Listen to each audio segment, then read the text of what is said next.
Hollywood vai falir e a culpa é da Marvel.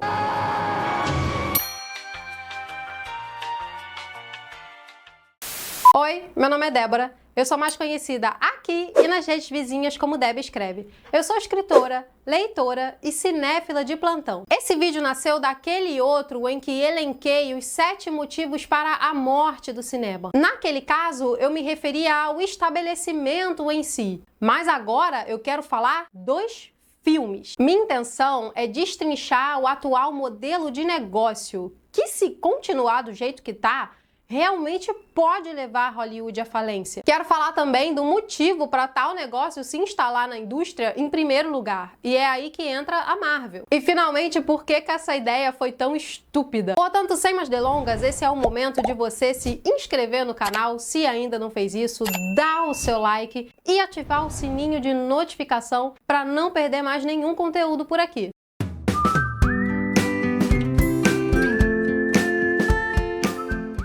E comecemos com um pouquinho de história do cinema. O termo blockbuster, apesar da sua origem do inglês, se torna cada vez mais familiar para nós, simplesmente porque, como brasileiros, a gente consome muito da cultura norte-americana. Numa tradução livre, blockbuster significa arrasa quarteirão. É interessante porque a expressão arrasa quarteirão é um tanto antiga aqui no Brasil e já teve um significado de quanto uma pessoa é atraente. Sabe aquela imagem da mulher que passa pela rua, a Pretty Woman da Julia Roberts, e todo mundo olha para ela? E os motoristas deixam de dirigir, e todos os transeuntes, comerciantes, a galera que tá simplesmente vivendo a sua vida na cidade, para por um segundo para olhar para essa mulher, simplesmente porque sua beleza é estonteante. Então, ela é digna de foco de atenção. Um blockbuster pode causar um efeito semelhante na nossa cultura. Quando o filme tem relevância, o ambiente social, cultural, dá uma pausa para poder admirar, entre aspas, aquele belo filme. É o impacto que ele causa. Já começa colocando isso na sua mente. Blockbuster tem a ver com impacto. Assemble. Saindo das expressões idiomáticas e caminhando para o contexto, é dito que essa história de blockbuster começou em 1975, quando surgiu o agora super clássico filme Tubarão nos cinemas. Tubarão foi um sucesso tão estrondoso que filas com milhares de pessoas que viravam as esquinas, que ganhavam os quarteirões, se formaram na época em que era exibido nos cinemas. Isso aconteceu por todos os Estados Unidos. Tubarão, arrasa quarteirão, o primeiro blockbuster. O fato desse filme ser do Steven Spielberg torna essa história ainda melhor. Mas acontece que Tubarão fez escola, porque em 1977, ou seja, só 2 aninhos depois da estreia desse filme, surgiu outro no cinema. E dessa vez uma ficção científica meio misturada com novela, bem fofo, conhecido como Star Wars. Star Wars é tão blockbuster que até pouco tempo era o tipo de filme que ainda provocava arraso nos quarteirões. Uma estreia desse filme no cinema era sinônimo de muitas salas lotadas, de shoppings entupidos de pessoas. Ao passo que agora... Deixa quieto, não quero falar de morte hoje. Ao comparar Tubarão e Star Wars, é difícil encontrar coisas em comum entre essas histórias. Outros tipos de blockbuster, tipo Indiana Jones ou Jurassic Park, ao longo da história, fica ainda mais complicado de encontrar as similaridades. Mas o que esses filmes têm em comum? Eles são raros, são especiais. Em termos de Pokémon, um blockbuster é um Mewtwo. Em termos de Yu-Gi-Oh! Seria o Exodia. E em termos de vida humana e mundana, um blockbuster é como aquela última figurinha que faltou no seu álbum da Copa do Mundo, que você nunca conseguiu completar, que fez você se tornar um adulto frustrado, que adoeceu, perdeu a fé na humanidade e só não morre de estresse porque você ainda conta com o seu café todo dia e a sua airfryer ainda não quebrou.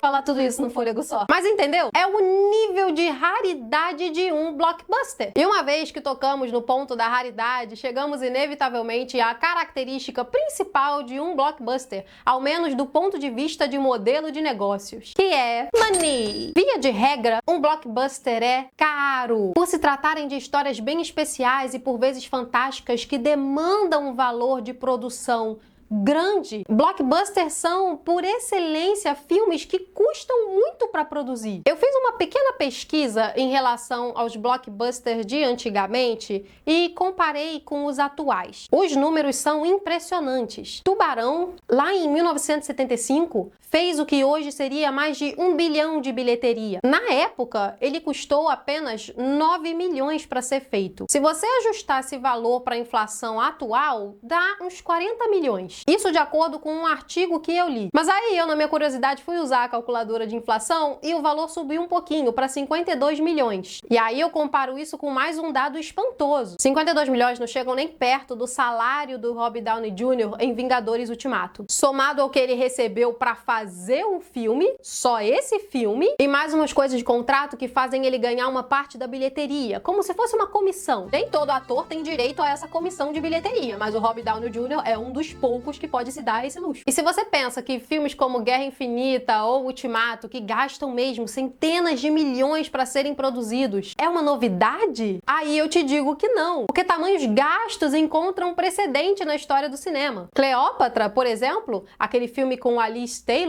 custou o que hoje seria 200 milhões para ser feito. E o filme flopou! Então até os grandes investimentos fracassados têm um precedente em Hollywood. Mas calma que eu já vou chegar neles. Pois talvez comparar Tubarão com Cleópatra em relação ao que é sucesso e ao que é flop não seja tão justo. Uma vez que Cleópatra foi um fracasso espetacular e Tubarão foi um sucesso até inesperado, visto que não investiram tanto nele assim. Aquele filme é um unicórnio, né? Acho que dá pra chamar o Spielberg de um diretor unicórnio também, mas vamos falar do Spielberg com mais detalhes em outro vídeo qualquer dia desse. Falo agora de um blockbuster que ficou no meio termo entre Tubarão e Cleópatra, mas que obteve o sucesso do 1 bilhão de bilheteria se ajustarmos a inflação. E é nada menos do que Jurassic Park, que custou 63 milhões para ser feito. Após digerir esses números, esse é o momento do vídeo em que você deve estar chegando à seguinte conclusão: esse tal de blockbuster é um excelente negócio. O gasto pode ser alto, mas a recompensa faz tudo valer a pena. Sim, é verdade. Mas antes do dinheiro chegar, é preciso que haja sucesso também. E se todo blockbuster hollywoodiano desde 1975 pra cá fosse um sucesso, eu não teria causa, razão ou circunstância para fazer esse vídeo. Pega as duas características que eu dei pro blockbuster até aqui: raro e caro. E na interseção delas você vai encontrar o problema. Será que todo filme de herói, de aventura, de romance, de ficção científica, de fantasia épica,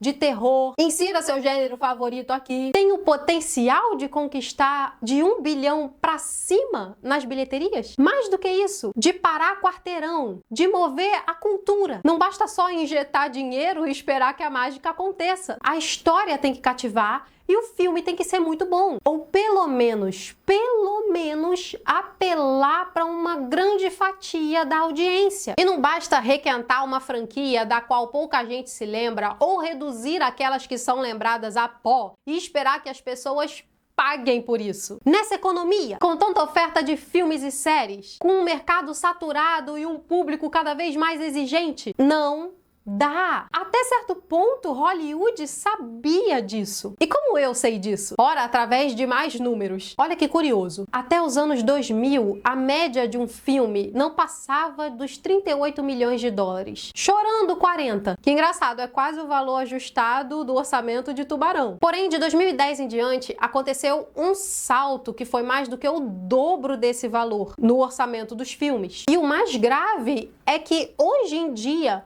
Hollywood tenta tanto criar blockbuster à torta e à direito que ela inflaciona o preço dos seus próprios filmes. Você já percebeu nos nossos vídeos e conteúdos de cultura pop como a gente fala que um filme grande custa no mínimo 100 milhões de dólares? Isso sem contar o marketing. É doideira! São valores exorbitantes. É óbvio que a indústria do cinema tá perdendo dinheiro. Só no ano passado a Disney perdeu 1 bilhão. Que loucura! Com esse valor dá pra fazer uns 10 filmes desses superfaturados. E imagina o prejuízo real quando você começa a pensar na contribuição dos fracassos dos outros estúdios que também gastam pra caramba caramba! Mas por que isso está acontecendo? Eu acredito que essa tentativa artificial de tentar enfiar uma alma gigante característica de blockbuster em filme de corpo pequeno. É como tentar abrir a porta da sua casa com a chave do carro. É transformar especial em banal. Lógico que vai dar errado. É essa crise de identidade cinematográfica que tá levando Hollywood à bancarrota a passos cada vez mais largos, rolando com todo o peso dos seus flops ladeira abaixo. Mas tudo tem uma origem. E na minha opinião, a desse problema é a Marvel. Mais precisamente, o seu fabuloso universo cinematográfico, o UCM. Para entender a causalidade de tudo, é necessário voltar atrás. Embora o Kevin Feige tivesse seus planos, é claro que ele deu início à coisa toda de uma forma mais humilde. E mesmo essa humildade que foi Homem de Ferro 1 custou caro. Precisamente 186 milhões de dólares sem contar o marketing. Quando a gente fala do orçamento e da história dos blockbusters, Homem de Ferro 1 já nasceu como uma grande aposta. Só que ela deu certo, porque o filme ganhou 5 vezes mais do que isso. Muitos dizem, e eu concordo,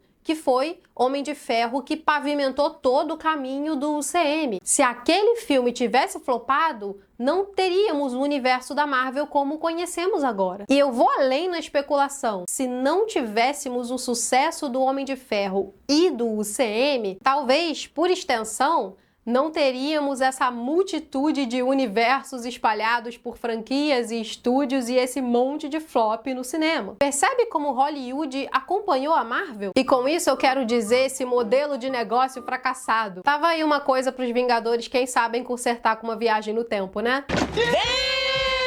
Mas ok, após Homem de Ferro e conforme o UCM foi crescendo, os investimentos, as apostas e os ganhos foram aumentando. O ápice disso, sabemos, Vingadores Ultimato, que ganhou mais de 3 bilhões na bilheteria e custou apenas 400 milhões de dólares para ser feito. Eu começo a te colocar naquela posição de executivo de Hollywood, olhando para aquele monte de número e se empolgando. Mas lembra do que eu disse ainda agora. Será que todo filme tem alma de blockbuster? É claro que não. E o universo da Marvel se tornou tão grande e variado e com tantos personagens que dá para dizer a mesma coisa dele. Em outras palavras, nem todo filme da Marvel tem potencial de ganhar bilhão. Portanto, não deveria custar o mesmo preço dos filmes que chegam lá. Mas aconteceu um fenômeno dentro do UCM. Filmes que tinham aparentemente menos potencial de blockbuster se tornaram grandes sucessos, grandes retornos. Foi o caso, por exemplo, de Guardiões da Galáxia. Esse é um dos filmes que dá para apontar como responsável por mudar as coisas na Marvel e na própria indústria cinematográfica. Porque a Disney olhou para aquele filme e outros como ele e começou a pensar: todo filme da Marvel tem potencial para ser blockbuster. Isso é mentira. Vamos levar em consideração alguns fatores. Primeiro, contexto. Na época em que surgiu Guardiões da Galáxia, o público ainda estava bastante empolgado com o que a Marvel fazia. Ainda havia muita boa fé. Isso é um fator, assim, digamos, externo ao filme. Mas a obra em si conta com vários fatores que a levaram ao sucesso. Um filme bem feito, de direção imaginativa, com uma boa dose de humor, que na época ainda não estava super saturado, e que ainda por cima se conectava diretamente com a história maior do UCM que vinha sendo construída. Ora, o Thanos apareceu nesse filme, e nem foi numa cena pós-crédito. E vale a pena mencionar também outro fator. Para além da empolgação do público,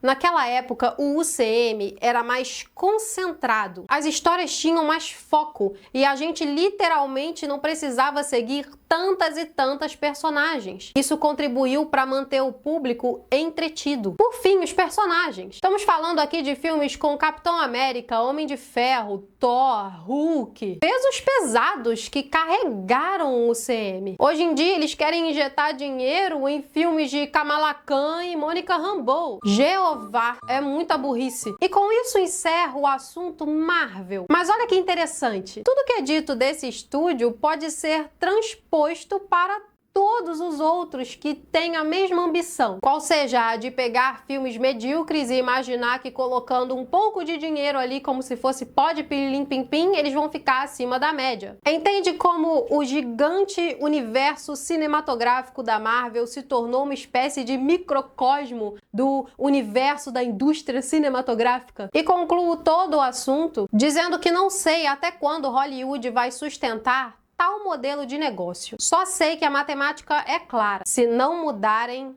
vão falir. E com essa terrível, óbvia profecia, encerro o vídeo de hoje. Mas preciso usar os últimos minutos para passar uns recadinhos. O primeiro é em relação ao Inferno LTDA. Vários de vocês me pediram nos comentários para dar uma sumarizada na história. Então aqui vai. Começa com o Léo, que é o protagonista da nossa história. Ele é um garoto de 15 anos, bem problemático, com tendências à violência, e ele já começa a história morto. Isso não é um spoiler, é o primeiro parágrafo do livro. E quem aparece diante dele na hora da morte de imediato é o Ed, o demônio da guarda. É assim que ele se chama, porque ele é um cara bem sarcástico. Daí que o Ed vira e fala pro Léo: seguinte, garoto, você tá morto, seu lugar não é o céu, é comigo no inferno e eu vou te levar pra lá porque eu tenho um emprego pra você. Sim, um emprego depois da morte. Ed rapidamente revela que a intenção dele é pegar Léo e fazer dele um juiz no inferno, que é um cargo ocupado até então somente por demônios. Ele vai ser o primeiro ser humano a exercer, ou seja, julgar as almas condenadas que vão passar pelo seu tribunal. Na prática, ele decide para qual tipo de tormento as almas condenadas vão. E é tudo muito terrível para a própria alma dele. E nessa ele se intera do fato de que o inferno não passa de uma grande empresa e que o seu CEO, presidente, rei, grande chefe é o próprio Lúcifer. E o objetivo, ou seja, o lucro dessa empresa, não é contado em grana, né?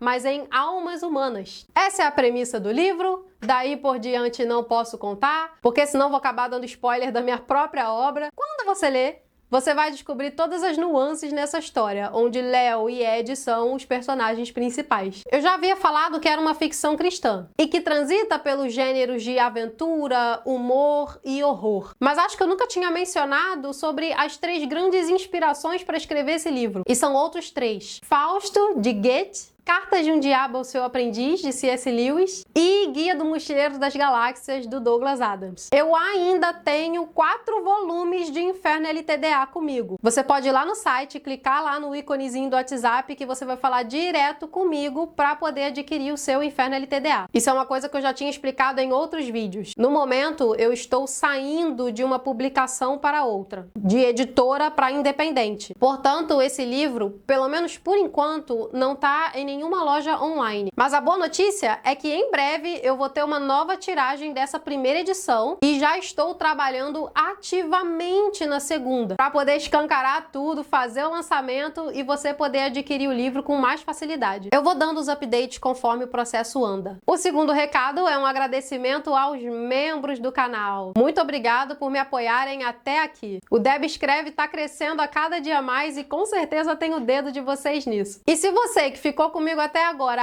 acha que esse vídeo vale o like, a compartilhada, o comentário, tudo para fazer ele crescer aqui na plataforma do YouTube, me dá essa força, eu agradeço demais. E por enquanto, é isso. Vou ficando por aqui, beijos até a próxima e bye bye!